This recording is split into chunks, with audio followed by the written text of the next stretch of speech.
Hello guys, আসসালামু আলাইকুম। দেখতে পাচ্ছেন এটা হলো আমাদের এলাকার বাড়ির আশেপাশে যে যে ধান হয় জ্বালা থেকে, এই জ্বালা তো দেখতে পাচ্ছেন এই জ্বালাগুলো রোপণ করলে ধান হবে। তো দেখতে পাচ্ছেন এই জ্বালা থেকে আমরা কিন্তু ধান করি, ধান থেকে চাল করি, চাল করে কিন্তু খাই। তবে এই বছর দেখতে পাচ্ছেন পুরো ক্ষেতের জ্বালাই রয়ে গেছে, কেউ কিনতে আসে নাই।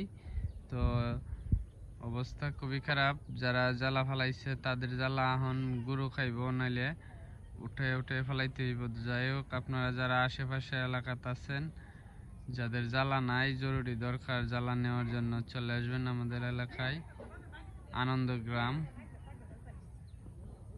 আনন্দগ্রামের দিকে চলে আসবেন জ্বালা নেওয়ার জন্য। জালালপুর আনন্দগ্রামের দিকে চলে আসবেন। দেখতে পাচ্ছেন প্রচুর জ্বালা, আমাদের চারপাশে অনেক জ্বালা রয়েছে।